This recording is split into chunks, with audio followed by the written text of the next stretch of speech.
An hour of internet wanderings and all I've uncovered is the unnerving absence of Fullerton.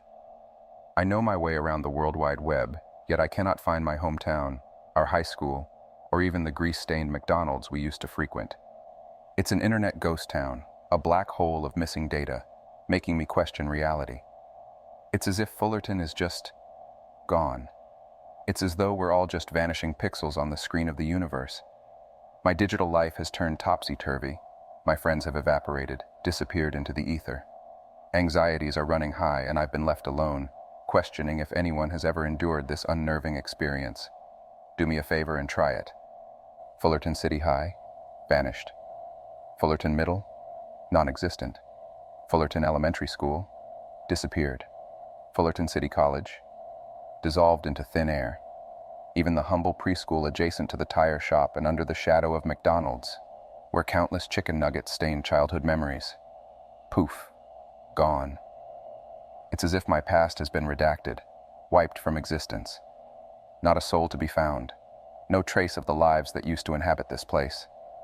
It's a disconcerting digital apocalypse, and reaching out to the authorities has become a far-off dream, and the oddities don't stop there. Our day began with a deafening silence. The power had deserted us. Unusual, yes, but not unheard of in our corner of the valley. But my brother Mark, being the ingenious individual he is, has managed to set up a makeshift link to the digital world using satellite communication. The hum of the generator is our background score as we huddle together, trying to solve the mysterious riddles of the last few hours. A palpable tension hangs heavy in the house. Our parents wear their fear on their faces, a silent movie of anxiety. They won't say why, but the possibilities swirl around us like the dust in the sunbeams that break through the drawn curtains. Last night, in the shadowed forest behind our home, there were hints of something ominous.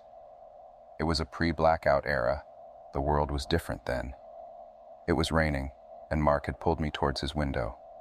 I strained my eyes against the mist, trying to discern what was causing Mark's agitation. Suddenly, a dark figure moved swiftly, heading towards our neighbor's porch, and in its wake, a fallen branch. And then, the piercing scream. The sound sent our parents rushing into the room, their faces masked with concern.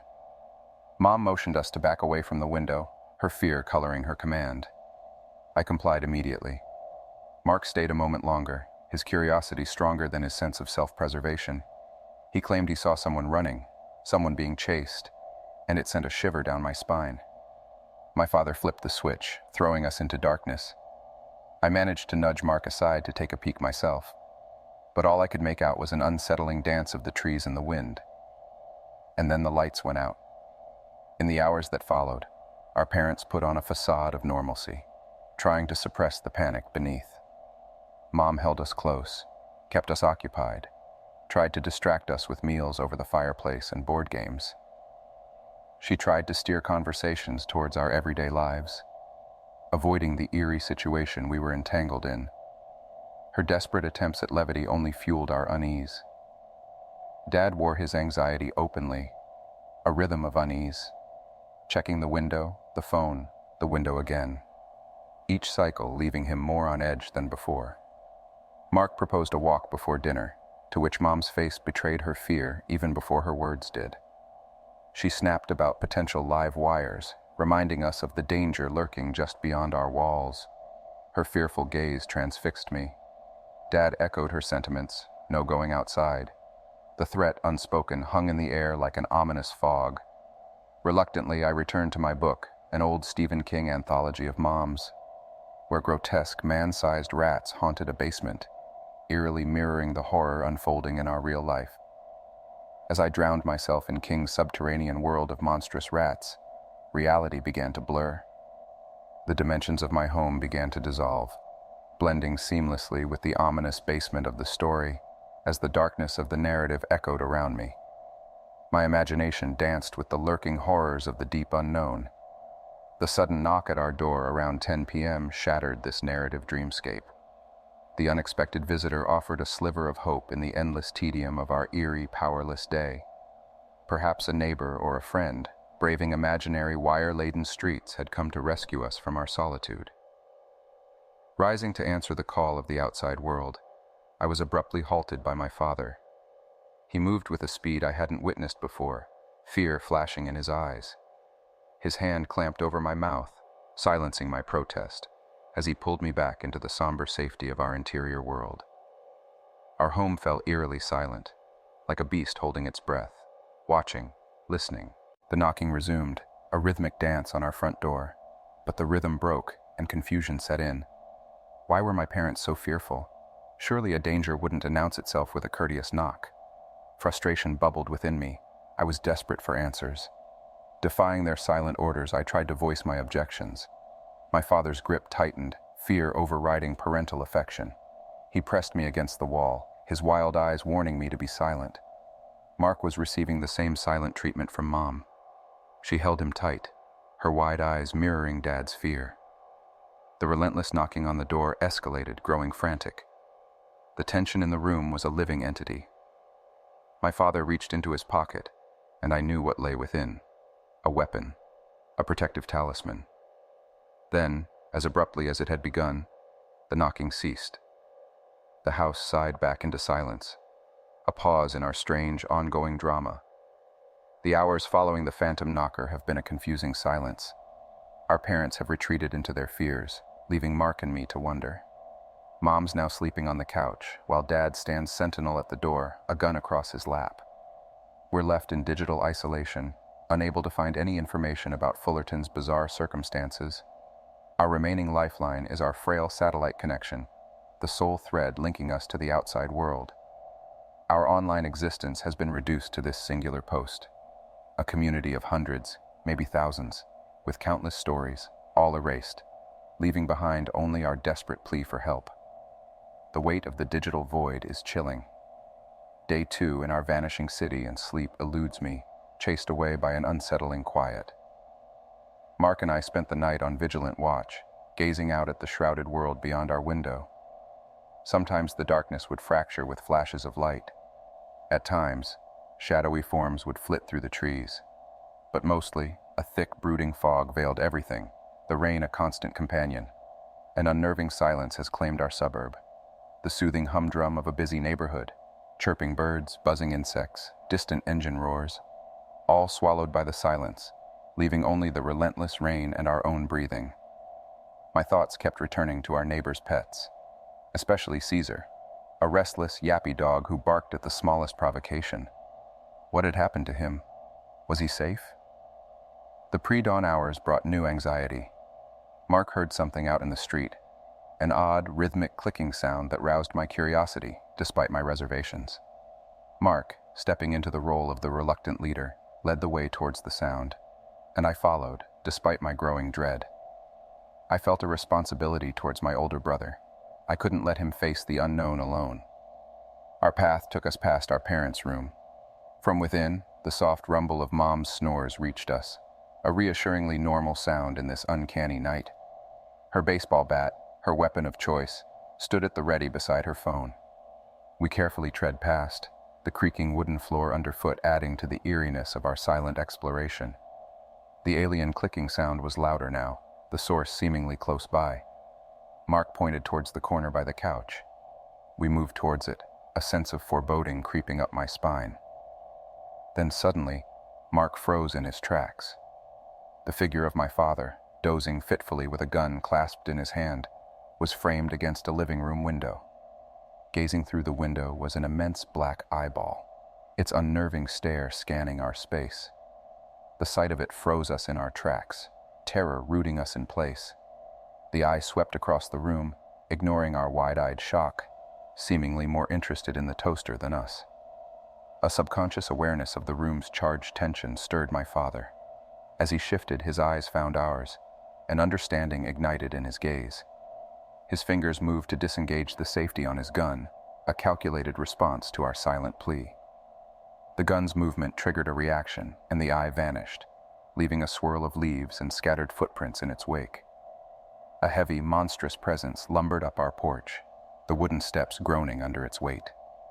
My father swung around, his gun at the ready. No instructions were necessary.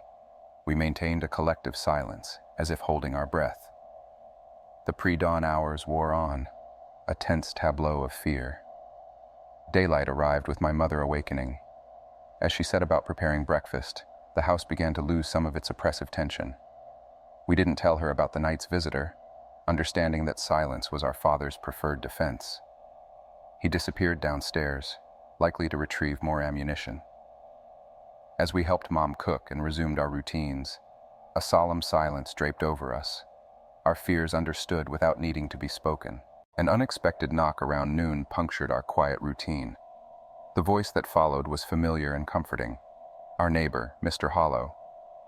His urgent plea for entry broke the day's monotony, and my father found himself in a quandary, torn between his natural inclination for caution and my mother's unspoken insistence to help.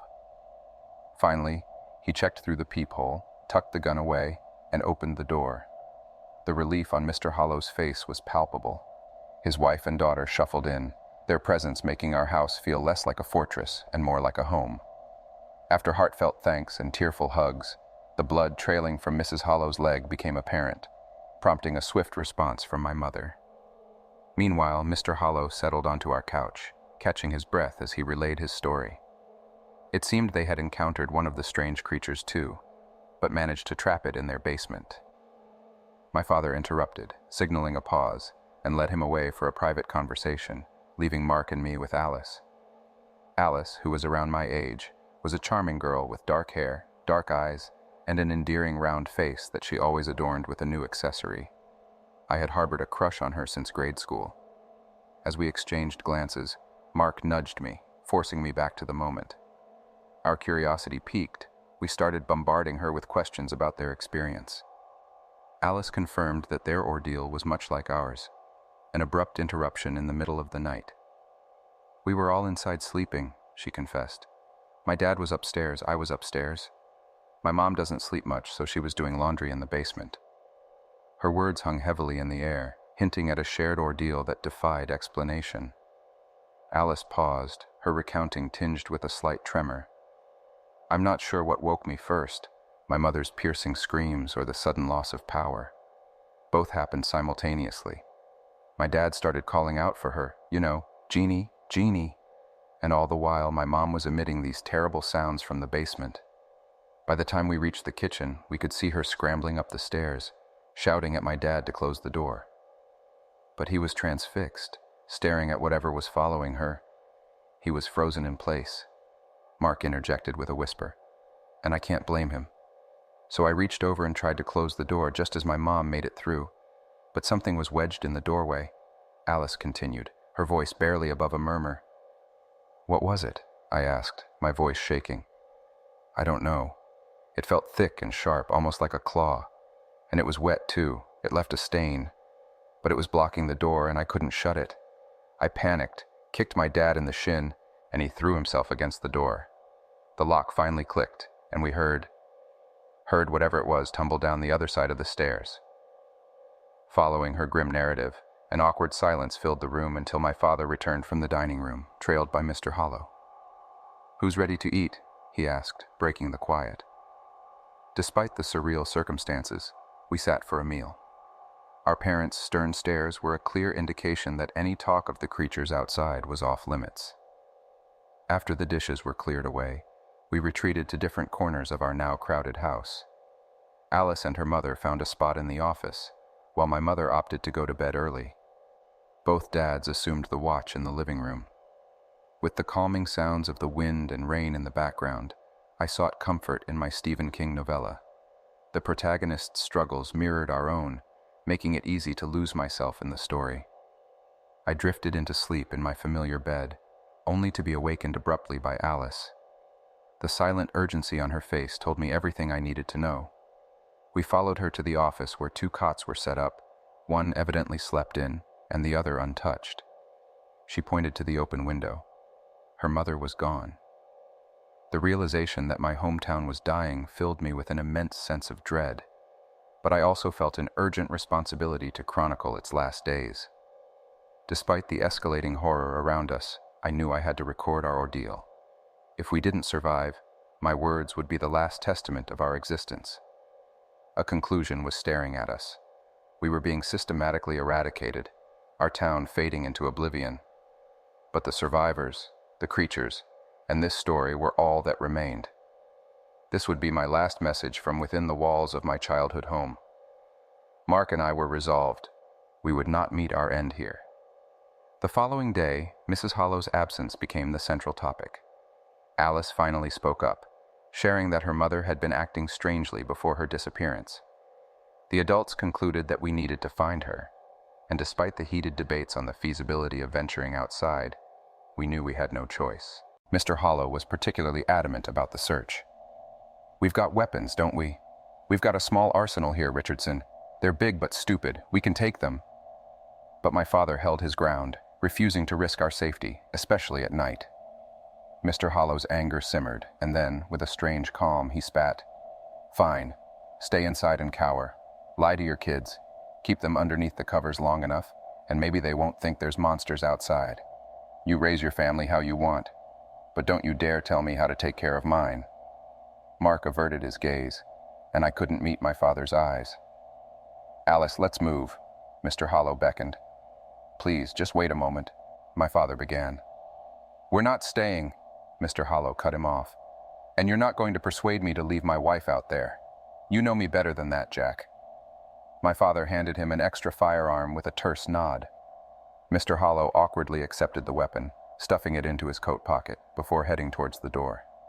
My mom handed him a bag filled with bits of food, a meager offering, but she felt compelled to do something.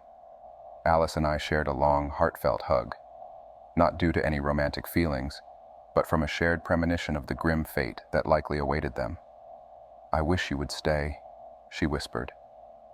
After expressing gratitude for our hospitality, Mr. Hollow and Alice left our home, swallowed up by the dense evening fog. We watched them leave, the house returning to an eerie silence. My father slumped on the couch while my mom lingered at the door, hopeful that they might return. Mark perched by the window, shaking his head ominously, just as an all-too-familiar clicking sound echoed from down the street.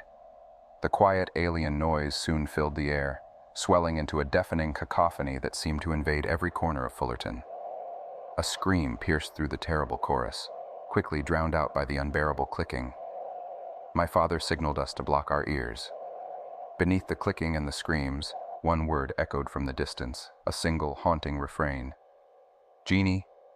A gunshot sounded, then a second, third, and fourth, followed by another, more anguished scream. I recognized Alice's voice. A final gunshot rang out, and then silence.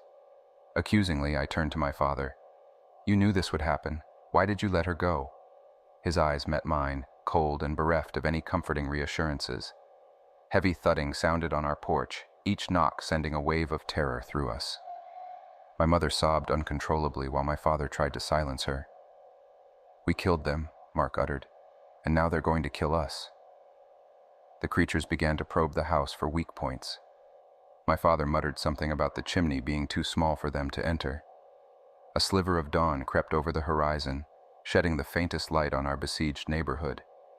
In that dim light, I glimpsed one of the creatures. It towered over even the tallest man, its body supported by massive, pincer-like legs. Behind it, smaller appendages trailed uselessly, reminiscent of fins. One of its bent legs reached out and tapped on my neighbor's window. A woman appeared, reaching out to greet the creature as it gently took her into its grasp and rambled down the street.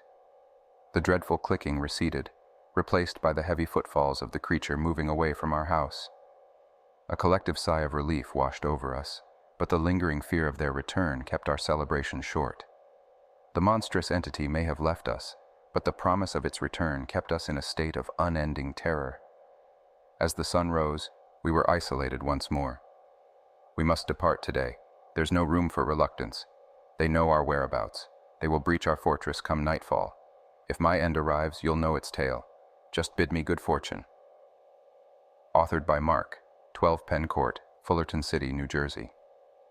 Driving amidst the catastrophic remnants of my hometown was indescribable. We traversed past many recognizable residences, some scarred by bullet holes, some with deformed frames or shattered glass. Gruesomely, some had lifeless bodies in their front yards. My eyes avoided lingering too long on those familiar faces that they were, but once the looking began, it was challenging to halt it. Alice, Mr. Hollow, neighbors, friends, Their presence was felt. Some had met their end in flight, others in combat, but the conclusion was always the same. Scattered fragments of what once were individuals lay strewn across their meticulously groomed lawns. My father navigated the car through the one road leading us out of town. Yet the journey was not without obstacles. Crowded apartment complexes, the supermarket on Grand Street, and the gas station on Main were all places we had to pass. More people invariably implied more issues. With these thoughts and the sight of my hometown carved up like a giant origami project, my father hummed. Surprisingly, he was unfazed, even joined by my mother in his tune. "Guys," Mark seemed glued to the car window, refusing to share even a misery-laden glance with me. His reaction foreshadowed impending doom, which I was reluctant to admit. "Dad?" My father decelerated around the grocery store and parked as though it was an ordinary Tuesday, disregarding the human remains baking under the sun. "What are we doing?" I asked, only to be met with silence. "Hello?" My father parked the car and gave my mom a quick peck on her forehead, eliciting a nod and a smile in return. Slowly, he unbuckled his seatbelt, prepared to exit the car. "Dad," I protested. "Wait, are you serious? You can't go out there?" He gifted me one last smile, a genuine one. It seemed as though a burden had been lifted from his shoulders, as if he had accomplished his mission. I didn't understand it then, but I do now. It was only when he stood up that I noticed the scratch above his belt. "Mom," I whimpered, a desperate plea. "Mom, no, please." She grasped my hand, her touch chilling. "It happened the first night," Mark whispered. "They can't resist it any longer. It won't let them." The car door opened. "Mom, you can't go out there." She withdrew her hand. "Mom, please." "It's okay, honey. Okay, honey." She sprinted after my father, a sight I had never seen before. I watched as they vanished hand in hand. "We have to follow them," I urged. A muffled explosion resonated from the store. "Okay," Mark whispered, his voice trembling. "But be ready to run when I say run. Deal?" "Deal," I muttered. "I'm the oldest," he insisted. "We don't know what we might encounter. You have to listen to me." We exited the car, darting across the desolate lot amidst rain and swirling winds. Upon entering the store, our parents were nowhere to be found. Overturned shelves littered the place, and the stench was unbearable. At the center was a stairway leading to the basement, typically used for storage of bulkier items like water jugs. Distinct rustling noises hinted that we were not alone. Peeking from behind a destroyed cash register, we inched closer to the center where the rhythmic thumping got louder. Suddenly, Mark yanked me back as footsteps echoed. Nearing the center of the store were a man and a woman, vaguely familiar. At first, I thought they must be a couple, and it truly is a small city.